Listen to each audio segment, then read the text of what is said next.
What's up, Warcoders? Bayou Boogie back again, and today we're going to talk about the collections feature. For those of you that aren't aware of it, under monsters, you have all monsters by default. Well, when you start getting to having hundreds and hundreds of monsters to organize, these collections make it much more convenient to pick your team for battling or to help sort monsters you're spawning from monsters you're keeping.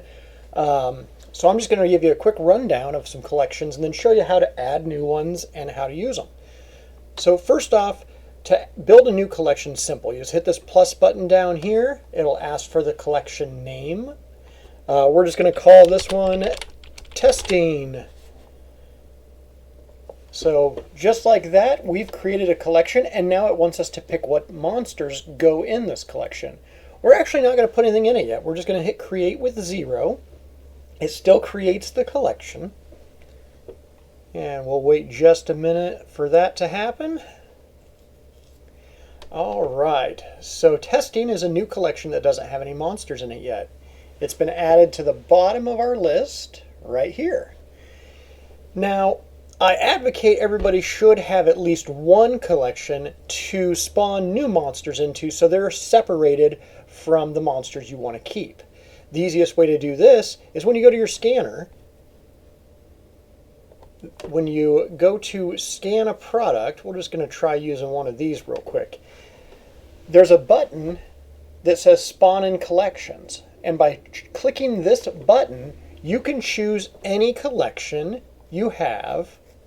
I have one I call New Spawns, and that's where it's going to put that monster when you spawn it. So he just goes straight into my New Spawns, and then I can go through those later and determine what I want to keep or what I want to let go. I also like having a collection of my main team. I like to use a team of about 30 monsters because I can have around 3 to 4 counters to every element. Pretty handy, and I don't have to scroll a lot looking for monsters. So these first 3 teams, this is my main team. It's mostly NA monsters, and then I have a couple other NA-based teams up here. I have an empty collection here I like to use for tournaments. When I want to save a couple of those level 2 through 4 monsters for those special tournaments, they get stuffed in here. And then I got a couple different theme teams down here where I put different fun stuff to use it. Now, when you want to create your collection, so let's say we're making a new team.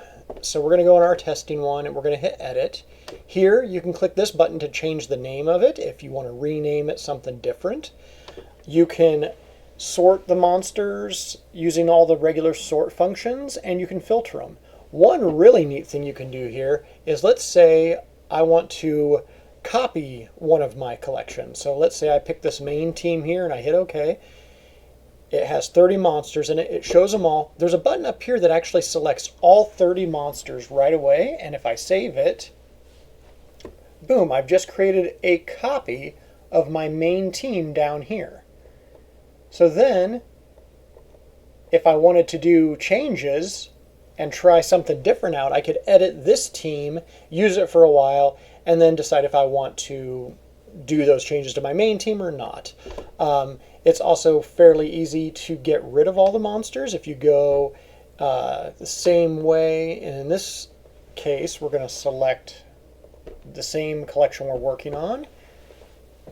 And if we hit this, it's going to unselect everybody, although, well, for some reason it only sees 8 of them. So sometimes you have to back out and then go back in to get things to catch up, to refresh the cache or whatever. So we'll try that again. We'll go under our filter. We're going to pick testing, and we're going to check everybody, uncheck everybody. Well, we're narrowing it down.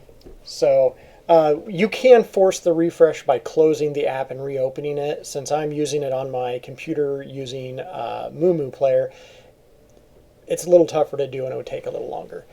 Some of the other things you can do here is when you're working on a team, I'll go back to my main team for this one.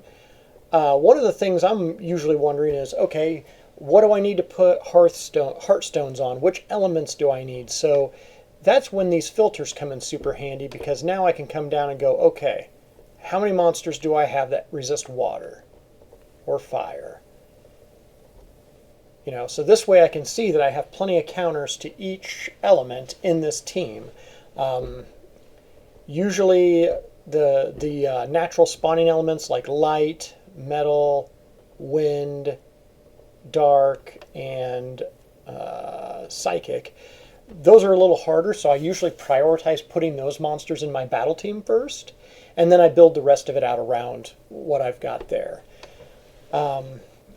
You can also look through your different attack types to see how many you got. Now, one thing about this is it does show both your primary and secondary attack types, so it can be a little misleading to say I have 4 electrical attackers. Actually, one of them is a fire with electric secondary.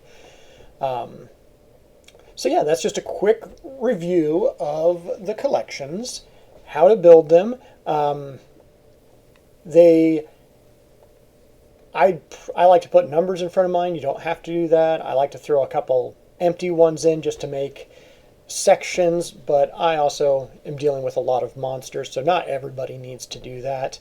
So hopefully you found something useful out of this video. If you have any questions, please leave them in the comments, and we'll see you in the swamp.